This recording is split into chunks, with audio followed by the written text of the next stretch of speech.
आपको भारत के कई क्षेत्रों बहुत कम लोगों को ऐसा अवसर मिलता है। आप झारखंड में, महाराष्ट्र में, तेलंगाना में, पुडुचेरी में राज्यपाल, लेफ्टिनेंट गवर्नर अलग अलग दायित्व संभालते रहे। और मैं देखता था कि झारखंड में तो आदिजाति समाज के बीच जिस प्रकार से आपने अपना नाता बना दिया था, जिस प्रकार से आप छोटे छोटे गांव तक दौरा करते थे, वहां के मुख्यमंत्री बड़े गर्व के साथ इन बातों का जब भी मिलते थे जिक्र करते थे। और कभी कभी वहां के राजनेताओं के लिए भी चिंता होती थी कि हेलीकॉप्टर हो या न हो, इसकी कोई परवाह किए बिना जो गाड़ी है आप चलते रहते थे। रात को छोटे छोटे स्थान पर रुक जाना, ये जो आपने एक अपना सेवा भाव था, उसको राज्यपाल के पद पर रहते हुए भी जिस प्रकार से आपने उसको एक नई ऊंचाई दी, इससे हम भली भांति परिचित हैं। मैंने आपको एक कार्यकर्ता के रूप में देखा है, एक सहयोगी के रूप में हम साथ काम किए हैं, सांसद के रूप में देखा है, अलग अलग पदों पर देखते हुए आज यहां पर पहुंचे। लेकिन मैंने एक बात महसूस की है कि आमतौर पर सार्वजनिक जीवन में पद पर पहुंचने के बाद कभी लोग पद का भार अनुभव करते हैं और कभी कभी प्रोटोकॉल में दब जाते हैं। लेकिन मैंने देखा है कि आपको और प्रोटोकॉल का कोई नाता ही नहीं रहा है, आप प्रोटोकॉल के परे रहे।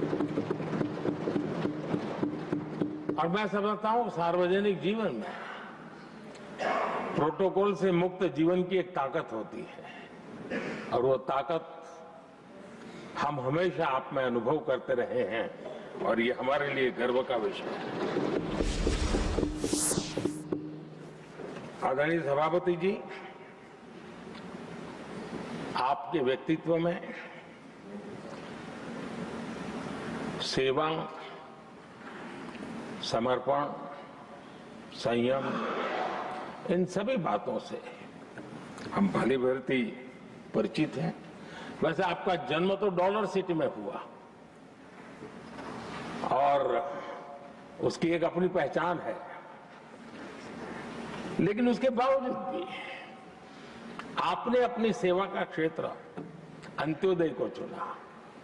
आपने हमेशा एक डॉलर सिटी के भी उस तबके की चिंता की जो दबे कुचले और कुछ वंचित परिवार थे, उनकी चिंता की। आदरणीय सभापति जी, मैं उन दो घटनाओं का जरूर जिक्र करना चाहता हूं जिसको कभी मैंने आपसे, आपके परिवारजनों से भी सुना है और जिसने आपके जीवन पर बड़ा प्रभाव पैदा किया है।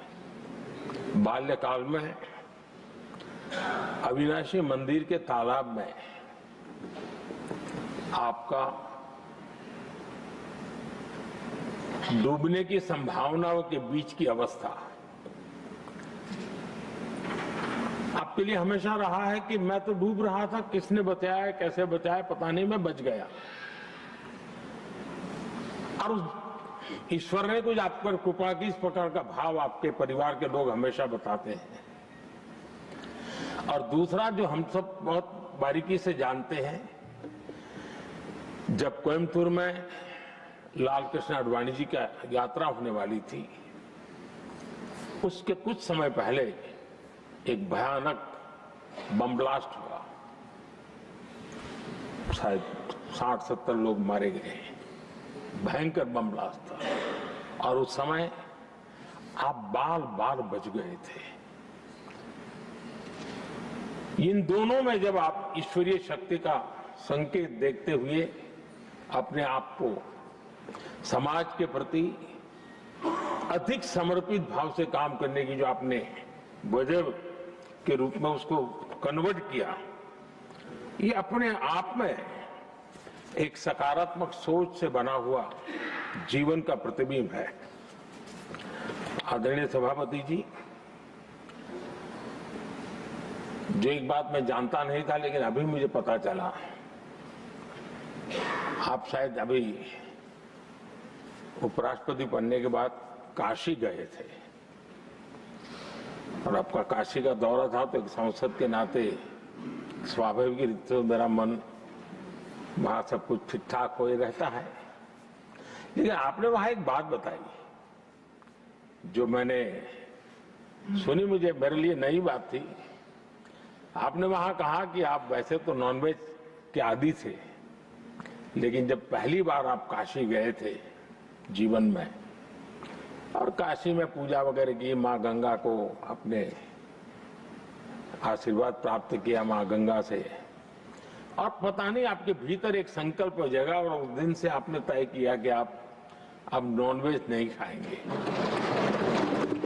अब ये कोई न कोई सात्विक भाव, कोई नॉनवेज खाने वाले बुरे हैं ऐसा मैं नहीं कह रहा हूं, लेकिन आपके मन में काशी की धरती पर विचार आया, तो एक सांसद के नाते मेरे लिए भी एक स्मरण रखने वाली एक घटना के रूप में मैं उसको हमेशा याद रखूंगा।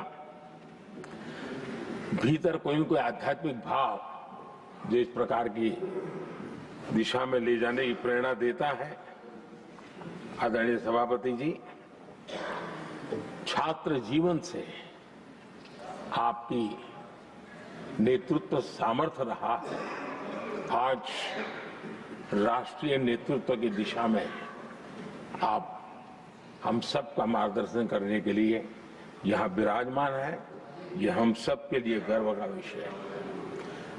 आदरणीय सभापति जी, आप लोकतंत्र के रक्षक के रूप में अपनी जवानी में, युवा अवस्था में, जब किसी को भी सरल मार्ग से जाने का मन कर जाता है, आपने वो रास्ता नहीं चुना, आपने संघर्ष का रास्ता चुना। लोकतंत्र पर आए हुए संकट के सामने मुकाबला करने का रास्ता चुना और आपने आपातकाल में एक लोकतंत्र के सिपाही की तरह जिस प्रकार से लड़ाई लड़ी, शासनों की सीमाएं थी, मर्यादाएं थी,